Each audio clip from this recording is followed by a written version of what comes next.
अब आप जी ने ये देखा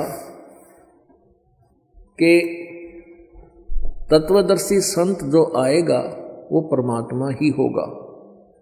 ये प्रमाण हमने लेना है कि तत्वदर्शी संत, गीता जी के अंदर बहुत ज्ञान दिया है, लेकिन फिर भी ऑप्शन छोड़ दिया है कि ये गीता वाला ज्ञान कंप्लीट नहीं है। यहाँ विचार खाल में यानी तेरे मेरे गीता जी के डिस्कशन में मैं इस कंसेप्ट को अच्छी तरह क्लियर नहीं कर सकता, क्योंकि मुझे आदि और अंत से गीता ज्ञानदाता कहता मैं परिचित नहीं हूं। इसलिए उसने ऑप्शन छोड़ दिया कि उस तत्व ज्ञान को तू जो गीता जी से भी बाहर का है, तत्वदर्शी संतों के पास जाकर समझ। तो वो तत्वदर्शी कैसे हैं वो भी बता दिया कि वो तत्वदर्शी संत ऐसा होगा और वो परमात्मा ही स्वयं आते हैं। ये प्रमाण और करना पड़ेगा। परमेश्वर ने स्वयं आकर बताई, स्वयं वो परमात्मा जो बनारस में आए थे, काशी में आए थे, जुलाहा की भूमि की थी, वो पूर्ण परमात्मा है। वो परमात्मा है जो ऊपर तीसरे धाम में रहते हैं और वहां से चलकर गति करके यहां आते हैं। अपनात्मा परमात्मा की भक्ति करना बहुत आसान है। ये विश्वास होना कि हम जो साधना कर रहे हैं, जो पहले कर रहे थे, वो ठीक है या गलत है, ये विश्वास करना, ये निर्णय करना, ये कठिन हो गया था अपने लिए। अब इस दास का प्रथम प्रयत्न यही होगा कि आप जी को ये विश्वास दिला दूं कि जो साधना ये दास बता रहा है आप जी को, ये अपने सदग्रंथों अनुसार है। और जो ये ज्ञान दास आपको बता रहा है, जो परमेश्वर ने 600 वर्ष पहले अपनी सिंपल लैंग्वेज में, एक साधारण भाषा में, लोकोक्तियों के माध्यम से समझा कर, दोहों के माध्यम से, चौपाइयों के माध्यम से लिपिबद्ध करवाया था, बोला था, उसका समर्थन आज चारों वेद भी कर रहे हैं जिनको हम सत्य मानते थे। और उसी का समर्थन जो परमात्मा ने ज्ञान दिया था, उसी का समर्थन हमारे पुराण कर रहे हैं जिनको हम सत्य मानते हैं। तो जो पुराणों में लिखा था वो ज्ञान हम तक नहीं पहुंचा, और जिनको हम गुरु मानते थे, संत मानते थे, ब्राह्मण मानते थे, वो वास्तव में ब्राह्मण नहीं थे, वो वास्तव में गुरु ऋषि महर्षि नहीं थे, क्योंकि वो तत्व ज्ञान से और सदग्रंथों से अपरिचित थे। उन्होंने केवल अपना शास्त्र विधि विरुद्ध जो अनुभव किया, उस अनुभव को ही हमें सुनाया और समझाया।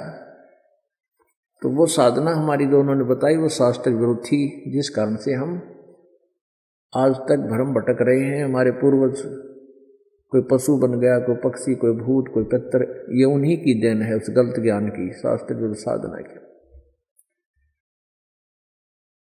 तो भक्ति करना कठिन नहीं है।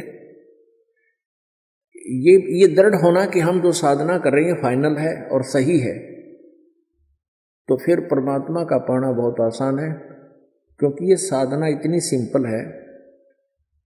गरीब से लेकर अमीर तक, रंक से लेकर राजा तक कोई भी कर सकता है, सभी का उद्धार होगा। इसमें ना कोई ज़्यादा लोग दिखावा करने की, परमात्मा ने जो भी आपके प्रारब्ध में दिया है उसी पर सब्र करा। यानी जैसी भी आपकी झोंपड़ी है, कोई मकान 1 कमरे वाला है, 2 वाला है, कच्चा है या पक्का है, इसमें घनी दौड़ धूप नहीं बनावे कि हे भगवान मैं करोड़पति हो जाऊं। इन करोड़पतियों की दुर्गति होती दिखाऊंगा आपने। जिसके पास घनी माया उसने कति चैन नहीं, दिन और रात तय नहीं, वो तो पागल की तरह भटकता रहता है। लेकिन हम अनजान जीव हैं, हम इस झूठे रंग में ज्यादा विश्वास करते हैं। परमात्मा हमें बताते हैं कि कबीर सब जग निर्धना धनवंता नी कोई, धनवंता सो जानिए जिस पर राम नाम धन होए। यदि आप जी के पास राम नाम का, इस सच्चे नाम की भक्ति का धन है, तो आप परमात्मा के दरबार में धनी हो।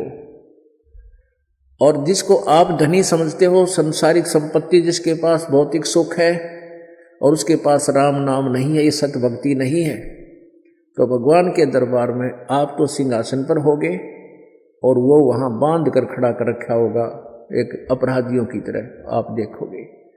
ये विचार याद रखना इस दास के वचन, क्योंकि परमात्मा का दिया हुआ ज्ञान है।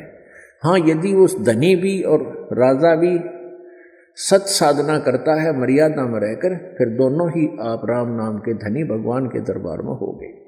तो परमात्मा कहते हैं कबीरा सब जग निर्धना धनवंता नहीं कोय, धनवंता सो जानिए जिस पर राम नाम धन होए। तो परमात्मा हमें आकर ये शिक्षा देना चाहते थे। स्वयं एक गरीब बिल्कुल पुअर पर्सन, कति निर्धन व्यक्ति का रोल किया, कपड़ा बुनते थे, उसकी बुनाई का जो मिलती थी दिहाड़ी, बुनाई का जो मेहनताना मिलता था, उस मेहनताने से अपना गुजारा करते थे और उसमें से भी दान किया करते थे। तो हमें यही सिखाना चाहते हैं, यदि तूने परमात्मा पाना है तो परमात्मा विश्वास रख और सत साधना कर, गुरु मर्यादा में रहे और माया संचन मत कर, संग्रह मत कर, या बहुत बुरी है जोड़ी हुई, या चैन दिन रात नहीं होने देगी। फिर तू भक्ति सत भक्ति कर रहा है, जब आप पर कोई ऐसी समस्या आवेगी फिर देखियो परमात्मा कैसे आपके ऊपर धन की वर्षा कर देगा। जैसे नरसिंह भगत ने परमात्मा की आज्ञा माल पालन करके साधना की थी, सारी संपत्ति को दान कर दिया था जो जोड़ रखी थी। 56 करोड़ संपत्ति थी उस समय उसकी, आज तो 56 खरब समझ लो, इतनी संपत्ति थी, और उस सब को दान धर्म कर दिया। फिर समय आया बेटी के दोती का भात भरने के लिए जब पहुंचा, वहां परमात्मा ने वर्षा कर दी थी धन की, सोने और चांदी और सिक्कों की, पूरे उस नगर में। पुण्यात्मा, हम नरसिंह जी की कथा तो सुना करते थे और इस बात को सोचते थे परमात्मा ऐसा कर सकता है, लेकिन हमारे ऊपर कभी नहीं हुआ, क्योंकि हमने नरसिंह जैसा सैक्रिफाइस नहीं किया। हम उस जितना जब समर्पित हो जाएंगे, फिर आपका रोज वर्षा कर दे मालिक, रोज आपने पता नहीं क्या कर देता था। लेकिन इतना विश्वास होने, आपका इतना विश्वास हो, उसके लिए प्रयत्न किया जा रहा है कि ये परमात्मा है, ये पूर्ण ब्रह्म है, ये ऐसी ऐसी लीला करता है। जो हमारे सदग्रंथ बताते हैं वही भगवान बनारस में काशी में आया था, जिसने आज से 600 वर्ष पहले वो लीला की थी, जो आज वेद गवाही दे रहे।